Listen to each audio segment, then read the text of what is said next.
said, according to the commercial appeal, an autopsy found 10 drugs in Elvis Presley's bloodstream, and they probably contributed to his death. Was he taking drugs during the 5 years you were with him? Sleeping medication. And that was it? Yeah. And what about all these stories about uppers and downers? I think that began when Elvis was in the service, and there was some sergeant, I think that's revealed in the book, that there was some sergeant who gave him Dexedrine to keep him awake, and he brought some home from the service. And I think occasionally he did take uppers. Did he have a drug problem? And as far as I'm concerned, anybody who takes too many drugs does. You know, but if you have to take sleeping medication or if you have to take uppers, then I think that indicates a problem. But as far as the habits of a lot of other rock stars and a lot of just ordinary people, no, he absolutely did not have a bad drug problem. He had, as Dr. Nicopolis said, a pill problem. Occasionally he would take too many sleeping pills, that kind of thing. But he did have prescribed sleeping medication. And what about the story, Steve West's story? We're talking about Elvis, what happened. This is a story, and it was, you figure very much in the book. Mm-hmm. There was a period where he tried literally to climb the wall, his nails digging into the surface to get a hold, his legs trying to get an impossible grip. He has hurt me so much, says Elvis. You all know that he's talking about Mike Stone, who took Priscilla, his wife, from him. And that this was precipitated, this kind of behavior, because of drugs. Did you ever see Elvis in a position like that? No, Elvis was a very intense man. He felt things very intensely, but often he did things just for show. And it had nothing to do with drugs. He just did things to be dramatic and to have an audience. For example, what would he do that would be dramatic? Well, that kind of thing. You know, and that was exaggerated. I'm sure that they tried to sensationalize every story that was in the book. Now, for example, there was a story that Sonny West, who was one of the bodyguards, was ordered by Elvis to assassinate Michael Stone, or to hit him, to kill him, because of the fact that Michael Stone wound up with his wife. Well, is that not true? Not to my knowledge. You know, perhaps he talked to Sonny about it in private, but I think that they had mentioned that I was in the room when he mentioned that. No. There was also, that was a story where there was a shot fired, and it missed you narrowly. Is that true, that Elvis in one of these... That's He true. did fire a shot. Well, what he did, it was very much like a little boy. He had a collection of guns, which was just that, a collection. You know, they make him sound like he was really gun-happy and woman-crazy and that kind of thing. He had a collection of guns, but he did also keep a gun with him at most times. And he was sitting in the living room of the suite in Vegas, and I was in the ladies' room, in my dressing area, and I heard a loud shot. I had just stepped out of the shower. I heard a loud shot or something, you know, banged against the door.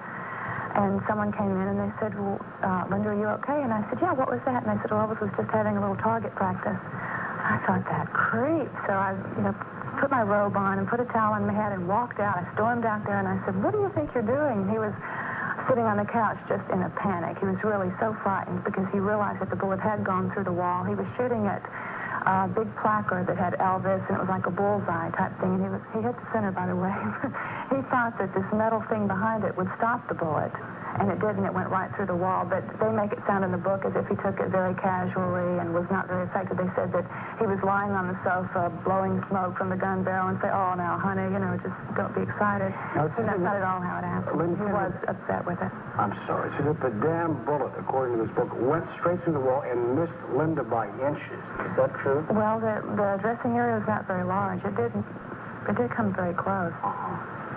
And what about this, that he hated Robert Goulet, and he saw a picture of Robert Goulet on television? He didn't hate Robert Goulet. Again, he did things just to make people laugh, and alas, they did. You know, now they'll write things that make him... But did he shoot out a television picture of Robert Goulet? Yeah, he did. He did that, but it was funny. You know, it was just a song that he didn't like. He didn't dislike Robert Goulet, and he could afford to replace a television set, you know. Right or wrong. I understand, of course. But let's paint the picture. You're sitting in a suite in Las Vegas with Elvis Presley, and he took a gun and fired at a television set, and you were there? I don't recall if it was in Vegas or not. It was maybe somewhere on the road. But you saw him actually use the gun in the suite with you against targets? No, it shot the television set out. Did anyone say anything? Oh, no, they all laughed heartily. Did anyone say that this is improper behavior? No. Were you ever worried about I did. I mean, because I didn't like that kind of thing. It frightened me. You know, guns frightened me. I don't think they should be played with. But they all carried guns. All the guys carried guns. What about the notion that Elvis thought he had psychic power and could heal people? Is that true? Elvis believed that he was a very special person, and a special person he was. You know, and he did believe that he had some sort of spiritual mission in his life, other than just as an entertainer. And he was very much into transcendental meditation, into self-realization. So he believed that we all possess godly powers. And for example, did you feel he could heal somebody? yeah, he believed in that. He believed in spiritual healings. Not that he could, but as Oral Roberts, perhaps, is an instrument of God's healing. You know, Elvis believed that he could be, or anybody could be, if you believe strongly enough. What about his preoccupation, according to some stories about life after death, that he once took some people to an embalming parlor to That's see... totally false. That's not true? a complete fabrication. Sonny West said that Elvis and he and I went to Memphis Funeral Home at 3 o'clock in the morning, and oddly enough, there was no one on the door and no one there to guard the corpses. Well, you know, that in itself is not feasible. That in itself is just totally a crazy idea, you know, that there would be no one there guarding the corpses and that the doors would be unlocked at 3 o'clock in the morning. That's just beyond my comprehension. And I don't even like to watch scary movies, so I certainly wouldn't go into a mortuary. That's a complete and total fabrication. There are a lot of instances in the book that are elaborated upon and exaggerated, but then there are some that are total fabrications like that. For example, what else was wrong? What else can we clear up this morning? Well, the story that you mentioned about when Elvis fired the gun into the bathroom and his attitude after such a thing, it was not that he was not concerned about his wrongdoing. You know, he realized when he had fired the gun and the bullet went through my dressing area, he realized that that was the wrong thing to do, and it frightened him. It shook him up. But they made it sound like he was very casual and laid back about it, and he was not. Let me ask you this. There was a story that when Vernon Presley's wife, who was so important to Elvis's life, died, that Vernon remarried, that Elvis would never speak to him again. Or maybe he spoke to him, but that soured the relationship. Is that true? No. That's really not true. He had a very, very close relationship with his father. But didn't he resent it, though? His mother was a linchpin of his life, and she died. No, Elvis, in fact, Elvis told me once that he had a dream, and in his dream, his mother came to him and said, you know, if Dee makes Vernon happy, then that's what we want for him. And he totally accepted her. You know, of course, he didn't love her like he loved his mother. But Elvis was very, very close to his father. A lot of people don't realize that. They think his mother was the love of his life, and he really did love her very much, but he loved his father just as much. We're talking to Linda Thompson. And gosh, you're a doll. You knew Elvis Presley for 5 years. One of the most important women in his life. More questions with Linda Thompson about Elvis Presley after this time.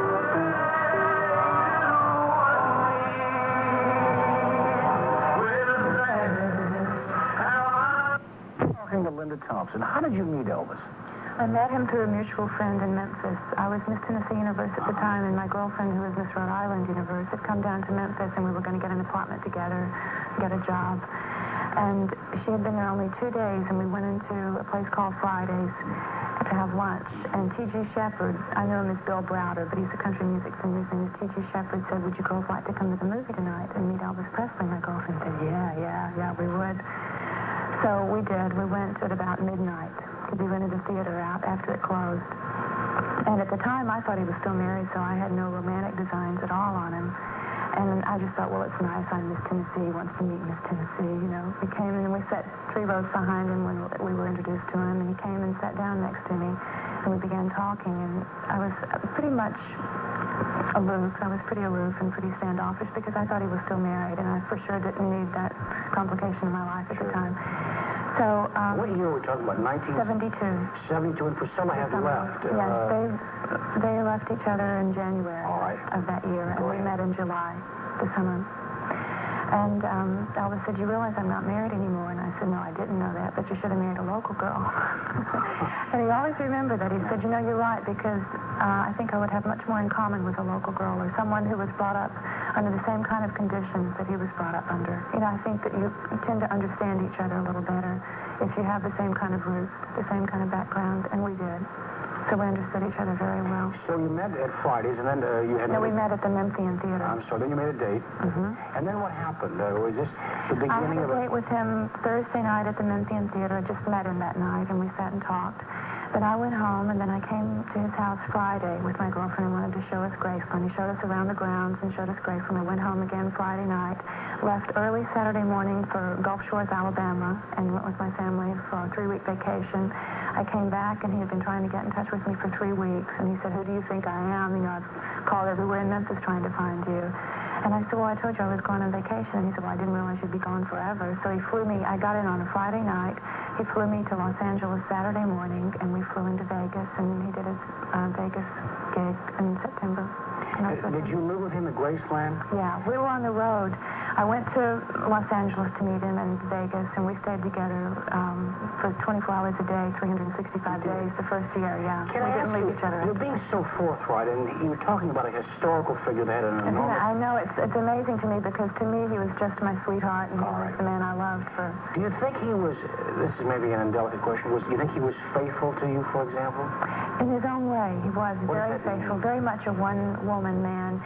After the first year, Elvis said, "I would like to see other girls. You know, I need that kind of feedback. I need that kind of interaction," because he didn't have very many different kinds of people around him. He had the same people all the time.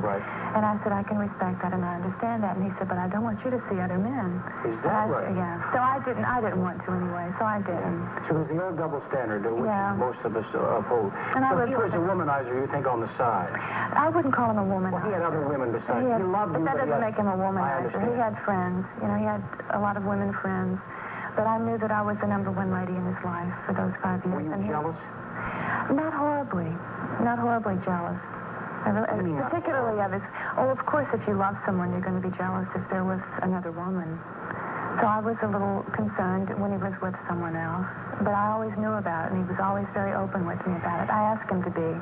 Of course. Now, it seems that all of these women, you're all very attractive women, and you're all Southern women. Of course, you're from Memphis. And was Priscilla, was she from the South? No. She was from New Jersey. She was born in California, and then her parents lived in New Jersey. She met Elvis in Germany. Right. Here's what I'm getting at. They all seem to look similar. Did you ever wonder whether or not you were the ghost of Priscilla or the surrogate? No. You did not? No. Priscilla's 5'1", I'm 5'8". She has blue eyes. I have brown eyes. Can you ever talk about her? Not a lot, no. Do you think it was the central love of his life, besides his mother? No, I really don't. Hurt you a little bit? No, not at all. Because Priscilla's a nice lady. He loved Priscilla, but he almost raised her. You know, she was 14 when they met, and she was 16 when she came to live at Graceland. And he felt very responsible for her, and he loved her as he would love a sister or a daughter, you know, although she was only 10 years younger than he. And no, she wasn't the central love in his life. She was the lady he married. You know, he got around to marrying her. Linda, do you think that Elvis had a death wish in a way? His mother died when she was 42. He died when he was 42. He ate tremendously. I think Elvis, without meaning to be, was somewhat self-destructive. That's what I mean, a death wish. But no, was unconsciously, you know, he was self-destructive. In what sense? What would he do? But just not taking care of himself, eating junk food. Like what would he eat? Too much ice cream. You know, he did nothing in moderation. He would either eat nothing, eat no fattening foods and no junk foods at all, or he would eat 20 gallons of ice cream at a sitting, which is an exaggeration. No. But once he did eat like 20 ice cream bars. He would eat 20 ice cream bars? I did see him eat 20 ice cream bars once. So he did, you know, he really did nothing in moderation. What about, was it fun to be with him, or was it, he was fun? He was a wonderful, wonderful man with a zany sense of humor. He was just absolutely crazy. For example, what would he be? Give us an example of that. Well, you know, he made light of the fact that he was considered the king, you know, and the sex symbol of the world for women. And he said, they just don't realize that I'm just a little fella, you know, and he was very much a little child and he had so much charm, so much little boy charm. And he would do funny things like pull his trousers up to his chest and walk around, you know, like George Lindsay, Boober on Hee Haw, you know. Was he insecure? Sure, About what? Well, like, for instance, not wanting me to see other men. And you would think that he would be totally secure in his position with any woman. How would you reassure him? Let's suppose I was Elvis. I was very much a mother figure to Elvis. Very much. So much so that he called me Mommy. That was his pet name for me, yeah. And I called him Bunton, like as in baby Bunton. Yeah, he very much needed a mother figure. He was very close to his parents, and he was raised in a very loving, affectionate home. What would he be insecure about? I know I'm consumed with insecurities a lot of the times, and women I'm with, I expect you to do certain things. Suppose I was Elvis. I know that's unfair, but let's suppose I was. What would I be insecure about? Tell me. Just very sensitive to things that I might say to him. You know, he might say, what do you... I can't even think of an example right now. Just maybe I would say something about, well, that doesn't look good. It doesn't. You know, it was very sensitive. He wasn't really as secure. What about his weight? He was insecure about his weight, too. He had some problems with it. He had a colon disorder, and that tended to make his stomach become distended. And it wasn't actually fat all the time. It was just a distended colon. Do you think Elvis was a prisoner of fame? I do. I think Elvis was pretty much a victim of his own life. And he didn't realize it, though. Elvis was perfectly happy living the way he lived. He didn't realize that he was a victim. People would say, I feel sorry for you that you can't go out and be among people like a normal person. And he would just look at me and wink and say, well, you know, they don't realize I don't want to. I don't want to go to restaurants. You know, I don't want to go to parties. I just want to be with my friends and with the people I know love me. We're talking to Linda Thompson about Elvis Presley. More questions after this time.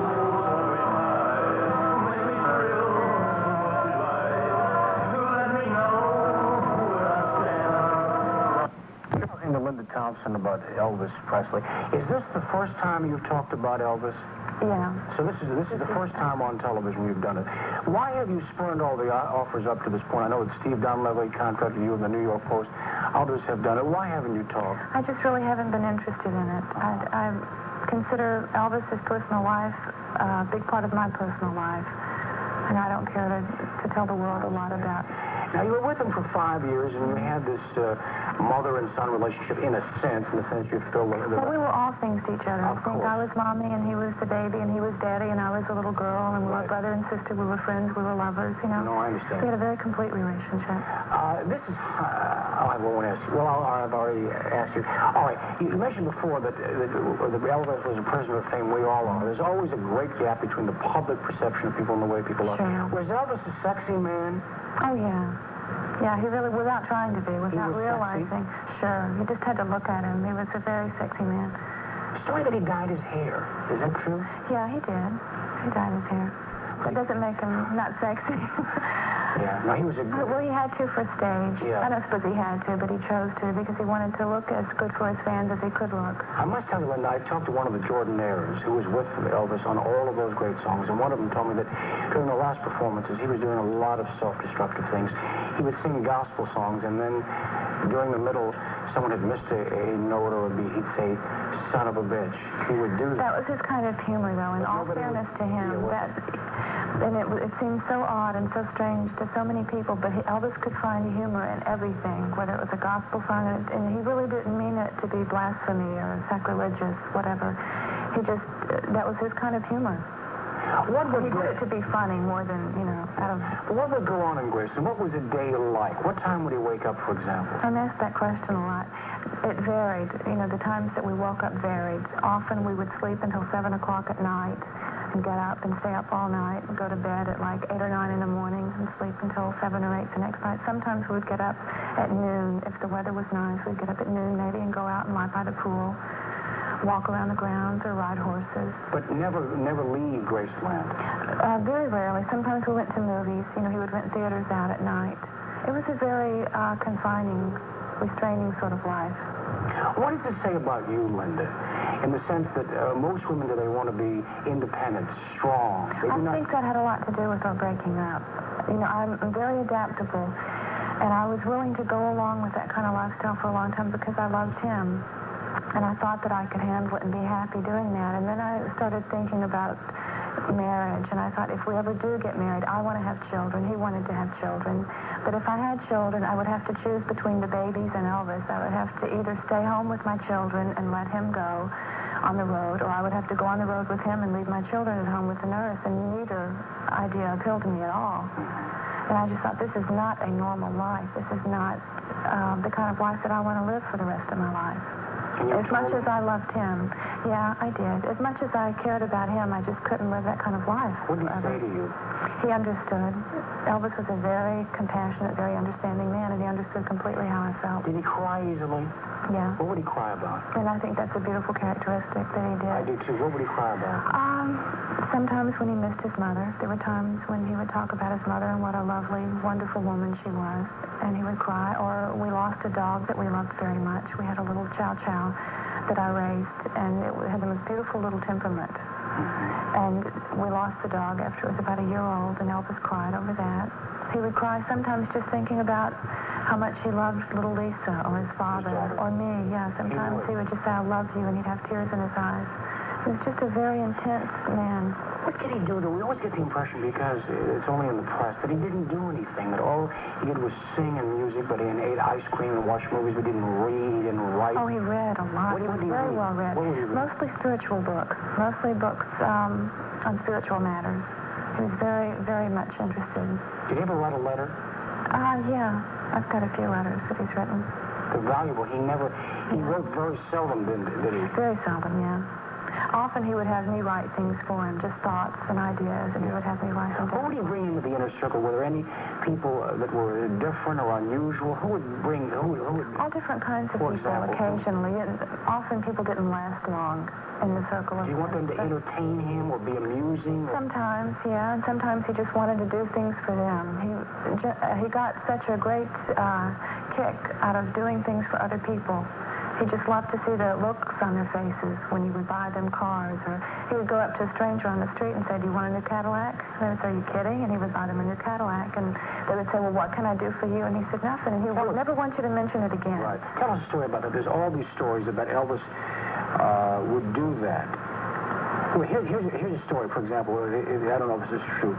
Quote, after one of his wild temper fits, he would never say, hey, man, I was wrong, I'm sorry. That's not true. Well, let me continue. All right. But then the story says, but then one day he would be walking through an automobile showroom, and he'll say something like, hey, man, that's a great car, don't you think? And somebody would say back to him, sure does look great to me, Elvis. The next minute he'll tell you, fix up the paperwork, the car is yours. Is that a true story? Yeah, that's true, that he would do that without any occasion. Occasion. Oh, often. Where? Often.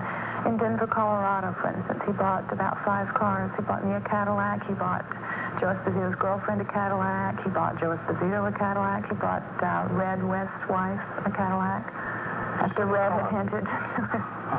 I mean, and he did apologize if he was wrong. If Elvis was ever wrong about something, he'd say, hey, man, I'm sorry. You know, I'll try to make it up to you. Could anyone ever confront him and say, you're wrong, or you're stupid, or acting like that? Whether or not they could, they didn't often. Most people didn't. Were they sycophants, all the people around him, afraid? Yeah, I think pretty much that's a very good term for a lot of the people around. And it made it difficult for me often, because I did try to help him along in this life, you know, and I did try to say, well, this is not good, you know, 3 peanut butter and banana sandwiches is not good to eat at one time. And often, you know, people would say, that's right, boss, you know, you deserve it, you do what you want to do when you're on stage. Story that when he would walk into a room, there would be great silence, and then people would only laugh if he laughed. Oh, that's kind of exaggerated. That's not always true. A lot of times they kidded him just like he kidded them. You know, they would say, well, you dumb so-and-so. Yeah. And then he would get up and they would wrestle. You know, he was very much a little boy, and he could take kidding much more than they gave him credit for. What about Colonel Parker? What was his relationship with the Colonel? Did he like the Colonel? He had a working relationship with Colonel Parker. But not a personal relationship? No, not a personal relationship. Did he like him? He liked him, and he liked what he had done for him. He liked his mind, his genius. He appreciated Colonel Parker's genius. But I sense, though, that there was a great deal of ambivalence between Elvis and Colonel Parker, that he really might not have liked him very much. Am I right about that? No, not really. He liked Colonel Parker. And there were times when he loved Colonel Parker, loved him as a human and as a person in a very personal way. But generally, they just had a very good working relationship. He liked him. He was very fond of Colonel Parker. We're talking to Linda Thompson. More questions about Elvis Presley.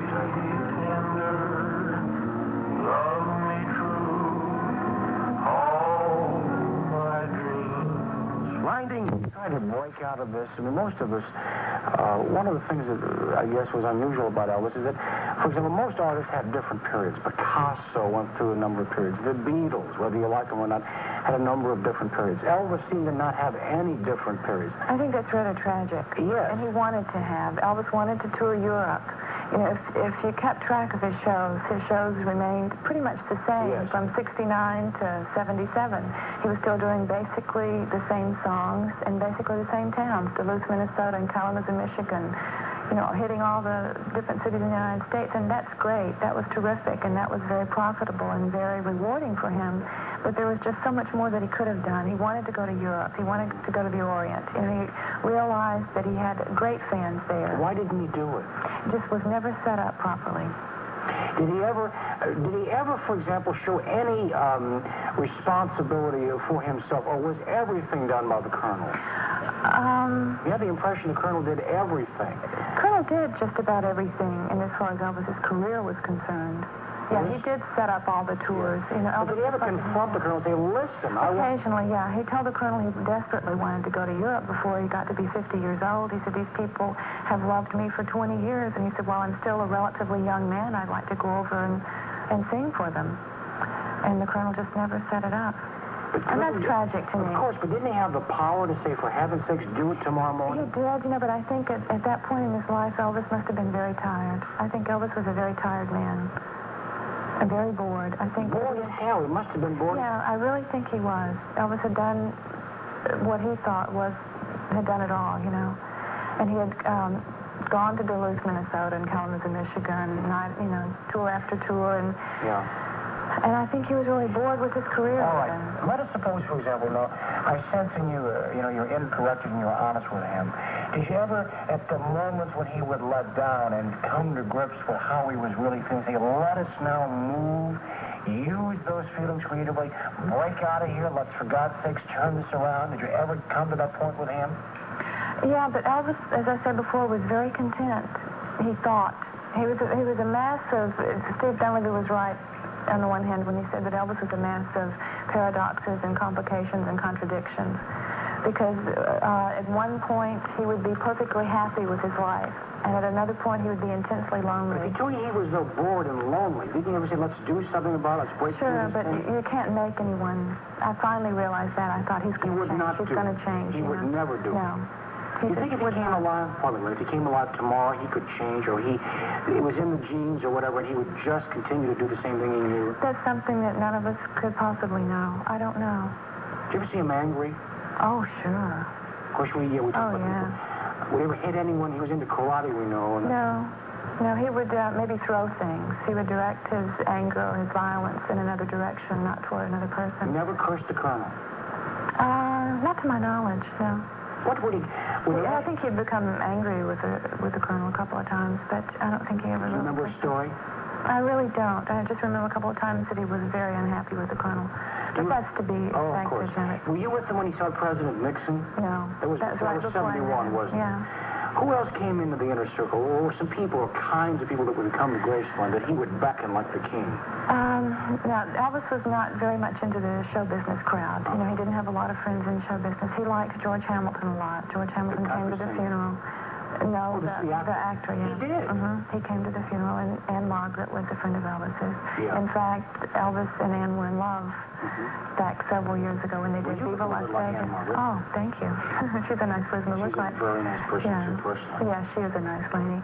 And he often expressed regret that he had not married her. Yeah, it was very interesting. He thought that possibly if she had given up her career and become his wife, that they could have been very happy. Did he propose to Anne Margaret? I don't know if he actually proposed to her. I know they talked about marriage. And she was willing to give up her career. She wanted to get married, he said. Did he know Caroline Kennedy? No. She was at the funeral, too. Yeah, she came by just to pay her respects, she said, but she wrote a story for Rolling Stone. What else? You're talking about, maybe I wasn't listening properly, but who else would he bring in? Would he bring in political figures or... No, actually not. Elvis's friends or people that he brought in from the outside were mostly just ordinary people, just John Does. Yeah, just ordinary people. What do you think his feelings were on race relations? Elvis was very open-minded, very broad-minded. He really wasn't a racist at all. And I know that the book said something about his being prejudiced against Jews and blacks, and that's not at all true. That's really very unfair. Oh, no. He was a very fine man and a very loving man, and he loved all people. Did he give money to charity, for example? Oh, yeah. Yeah, all the time. Every Christmas he gave money to about 20 charities, and... Let me ask you this question, Linda. I sense you're saying very positive things about Elvis, and you should. You were in love with him. He's not here to give the counter-argument. But are there things...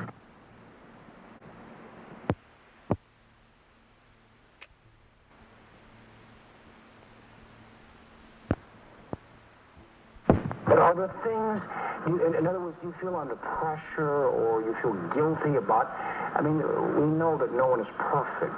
We're all human, for sure. What were his bad qualities? Oh, he had a bad temper. He had a very bad temper. When he became angry, he was very difficult to control.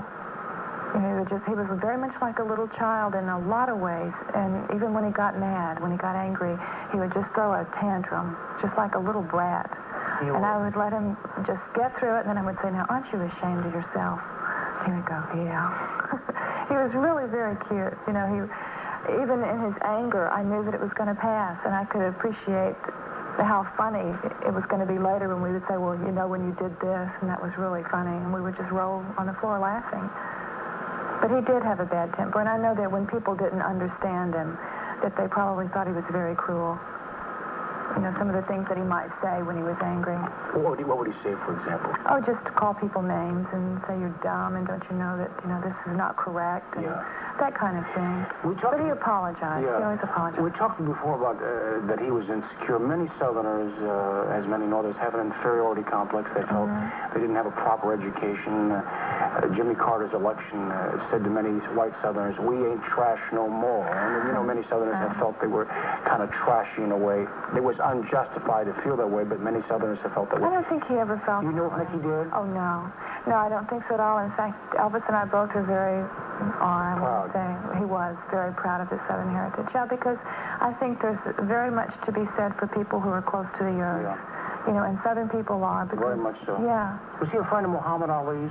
Yeah, he had met him several times. Did he come to Graceland? I don't think so. I don't think Ali ever came to Graceland. We met him in Vegas a few times. He came to see Elvis's shows, and he really liked Elvis a lot.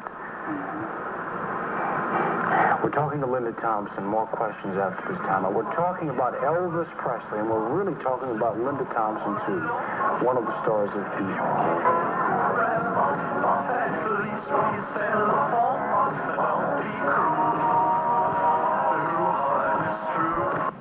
Thompson about Elvis Presley, and she was with Elvis for 5 years, from 1972 to 1976.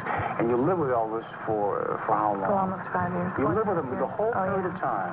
Yeah. Oh, you were talking again between the gap between the way people perceived him and the way he saw himself, and that contributed to the loneliness, right? Yeah. Elvis was just human, in as much as we're all human, and as far as we're all human, he was human. And so many people put him on such a pedestal and thought that he was superhuman that I think that made him feel very lonely sometimes. Because I would often say to him, think of how many people love you in this world. There's not a country in this world that doesn't know your name. And, you're so well loved. And he said, but not in a personal way. They don't know me. They don't know Little Bunton. They know Elvis Presley, superstar. Yeah. And I think that made him feel very lonely sometimes. And I think that's one reason why he expected and even demanded so much from the people around him who did love him in a personal way. What does Little Bunton mean again? That's a little affectionate term, but Bunton means Bunton what? is a little baby blanket that you wrap for a newborn baby. No kidding. You both just came upon that particular... Yeah, we were very much children with each other. We were very, very little with each other. Let me ask you this. Since he was lonely and he sensed this perception, did anyone, though, get through the inner circle who understood and said, Elvis, I see you as a man now, not as a superstar? A lot of people said that. I mean, more people than you can imagine. But they didn't know him. I mean, they could sort of sense that maybe from the outside even, but they didn't know him. They didn't know his temperament. They didn't know his moods. There were just a few of us around him who knew him completely. What about psychotherapy? Was he interested in that? Not really. Do you think it would have helped him? Did he ever Possibly. talk about going to a psychiatrist, for example? No. Do you think it would have done any good? Possibly. Don't you think if he had had greater inner direction and could have been less like a little child and more like a man in the sense of being... But he was, in a sense. I mean, he was all things. When I say he was very much like a little child, that's not a really negative thing to say. It was very charming, and I think that's part of his appeal, that women sensed that he was like a little boy, and a lot of women liked to mother men. And I think they sensed that he was very little boyish. As much as as much as he was a man. You know, he was a child, and he was very much a man. But what I'm getting at is if one is lonely and bored with their lives, perhaps it is a symptom of some emotional problem. Maybe he could have demythified himself. He did himself, but you see, most people didn't allow him to do that. But maybe he could have cut through, don't you think? He did, and as far as he could. He really did. He kept himself in Memphis. He didn't become a Hollywoodite, if he referred to a lot of people who would go the Hollywood route. And he didn't have a lot of superstar friends. He had just basic, normal people for his friends. Were they good guys, those guys around them? Most of them were. You get the impression, though, that they were, I hate to use this expression, like goons who were protecting him, who would beat up on him. It is, but they would beat up on people if he didn't like them. Well, that's one of the reasons that he got rid of Sonny and Red West. They beat up people? They hit people. They had about 6 lawsuits against them in 3 years. Did Elvis encourage it? No, that's why I fired them. Of course he didn't encourage it. Because they had about 6 lawsuits in the last 3 years that they were with him, and he said, I just really can't tolerate this. The fans are not trying to hurt me. They're just trying to get to me. And he said, you don't strike out at them. You don't hit them. You know, you try to talk to them. Do you think Elvis saw success then as a cruel joke in a way? Because he really... No, he enjoyed his success. He did? He really did. He enjoyed his success. He enjoyed his way of life. But there were moments when he did feel lonely. And Could you tell us about a moment? I hate to be morbid, but would you tell us a moment where he said, you know, this is really, I don't like all this. Really moment. Just any given time, you know, when he was feeling down. There were times when he would feel very down, and he would just want to sit in his room and watch TV and be with me and eat a cheeseburger or whatever and just talk. And just talk about how lonely he often felt, that he didn't feel that anybody really loved him. Even the people close to him, the people who worked for him or his friends, he often felt that they forgot about him as a human person, that they saw him as a money sign, or, you know, we've got to be friends with Elvis because he can buy us a new car, or he can help us out if we get in a jam. And he often felt that even his closest friends felt that way, that they just would use him if they could. Do you think they did see him that way? Often, yeah. Do you think some of you... Sadly enough, I think that's just human nature. And I don't mean to sound harsh to the people, because there were a lot of people who truly loved Elvis. But I think even some of those who really loved him would take advantage of him. And he knew that. Even in his death, you see a lot of people who were supposedly his friends trying to capitalize on his death. His secretary's written a book. Was she really... someone said she was not Elvis' secretary. She was Mr. Presley's secretary. He didn't have a secretary, Elvis Presley. Didn't. Mr. Presley handled all of Elvis's business affairs, and he had secretaries. So she's misrepresenting herself. Yeah, I think so, yeah. Mr. Presley thinks so. She worked for Mr. Presley for about 12 years. She knew a lot about the business end of Elvis's life, but not about the personal end of his life. How do you imagine that a lot of these people around Elvis must feel? There must be an enormous amount of guilt on the part of maybe a Vernon Presley, a Colonel Parker. Do you think these people feel very guilty now about his death, about Elvis's death? They should have paid more attention to what you're talking about, the loneliness, the self-destructive aspects of Elvis' behavior. That's difficult to answer. I don't know. I know that there's guilt even on my part, because I wish that maybe I had stayed with him for 8 more months, you know, because we broke up in December. So I guess all of us feel a little guilty. You do feel guilty to some extent? Somewhat. Oh, sure. Somewhat. I do. I think that's only natural, just because I wished I had been there. And out of our own ego or whatever, we always think, oh, if I had been there, maybe it would have been different. Maybe I could have done something, you know. And his father felt that way. He said, you know, just to think that I was eating breakfast and he was dying on his bathroom floor, just to know that you weren't there and there was nothing you could do. It's very frustrating. It's very painful for his father and for all of us who are close to him. I lost the question. You're so amazingly honest. It's just, I know you're going to say, you have not capitalized on Elvis's death, have you? No, I wouldn't. I have no intention of ever doing that. I didn't do it when he was alive, and I certainly won't do it now that he's gone. The only thing is that I want people to know what a remarkable man he was, and it's not fair to say all these harsh things about him after his passing. And it doesn't matter what he did, really, in his personal life. What he contributed to this world was far greater than anyone, I think, ever has in the music industry. I think he was the entertainer of all entertainers, even objectively speaking. He was the king, wasn't he? He really was. Aside from being a fine, fine man in his personal life, aside from what all these people say about him, And he really was a wonderful human being. He had a very kind heart and a very tender soul. He was a good man. Linda, you don't think you're covering up because of... I know I'm not. No, I know I'm not. You know, I loved him. I loved him very much. But we had lots of arguments, and there were times when I hated him, you know. A final note with Linda Thompson after this time out. Dreaming night.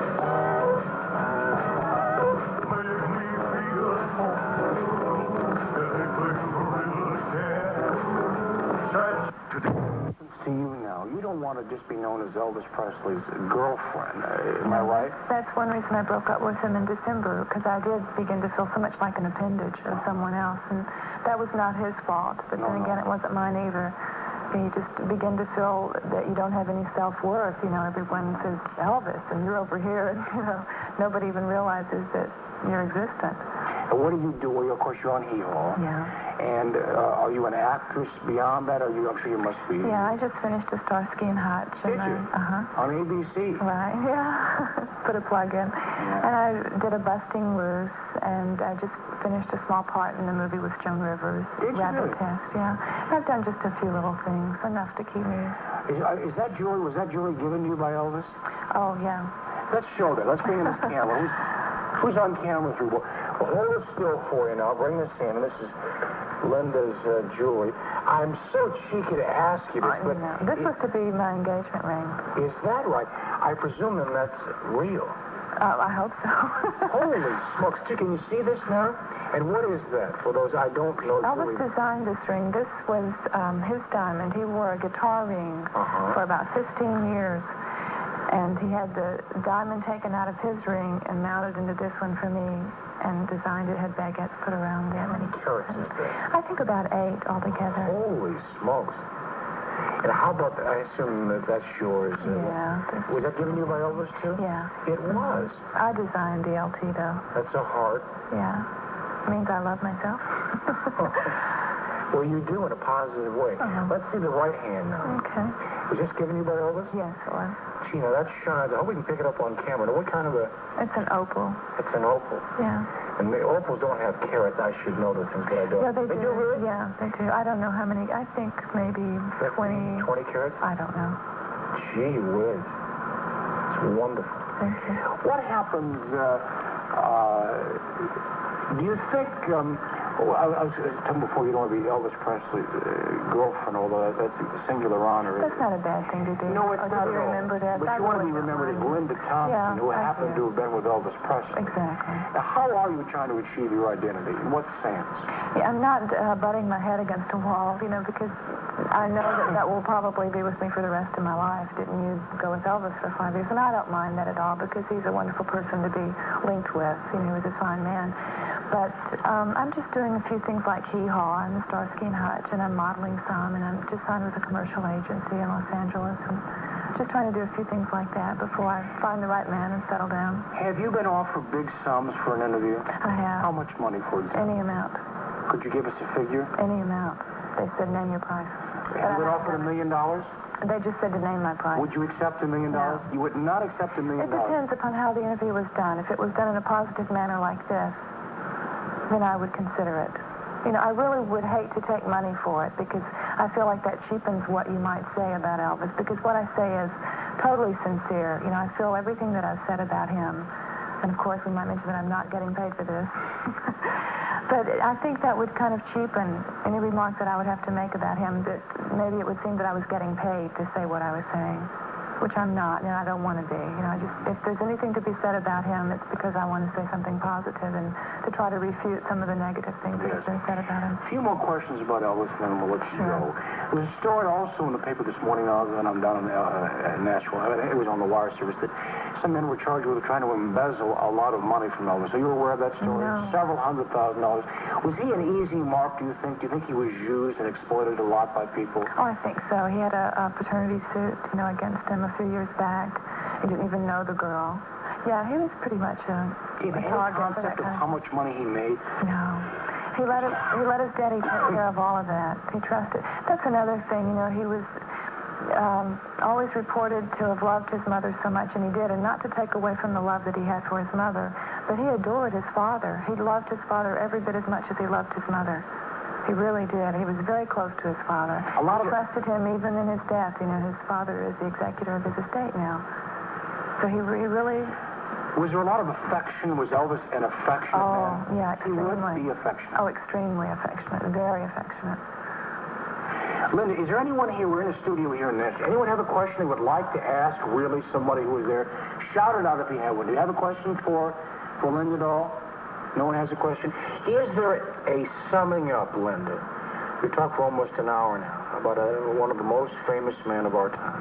A man who sold more records than the Beatles and Frank Sinatra combined. Really the key. Is there a postscript to this, an epilogue? I guess I would want to say that I think his fans don't want to know that he was human. You know, yes, Elvis Presley was human. He went through all the bodily functions that we all go through. You know, he wasn't perfect. He had a bad temper. You know, he did things that didn't always turn out right. But I think the bottom line of it all was that he meant well. As an individual, as a human being, he meant well in his personal life, and he contributed so greatly to this world and asked so little in return. But I think he should be remembered for the fine person he was and not for a few little things that other people might consider flaws in his character. Do you think he knew that you loved him? Oh, sure. How do you know? I know. Did it ever worry you? No, I think he always knew that I know he always knew that I loved him because I always proved it to him.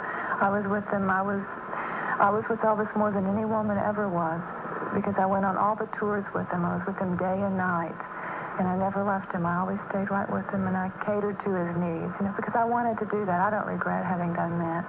I don't think I'd ever want to do it again for anybody else, but I was willing to do it for him because I felt that I had an obligation to the world. Because this man was so loved and so adored that it was, if I was going to be his lady and if I chose to be with him, then I would have to be what he needed, and that's what he needed. He needed someone really to cater to him. You were the first lady in a sense, then. If Elvis was the king or like the president, you were the first. I guess I was the queen, huh? You are a queen. Oh, Linda Thompson, friend of Elvis Presley, and in her own right, a very special person. Thank you, Linda. Thank you. Thanks. We'll be back with a final note after this time. We'll be back right now. People say, well, how did you get that interview? Well, Sam Lavala, who was the producer of Hee Haw, was very instrumental in getting it because I was down in Nashville, and she's on Hee Haw. And friends of mine from Nashville, Marianne Gordon, who is also a member of the Hee Haw cast, said some nice words. And I hope you liked it. I think we're going to run this show again. Why don't you write us at 1 Lincoln Plaza in care of the Stanley Siegel Show. And if you want us to run it again, we will. Maybe we'll run it at night because I think it's worthwhile seeing. What else do I want to say? Congratulations, that's right, to Bill.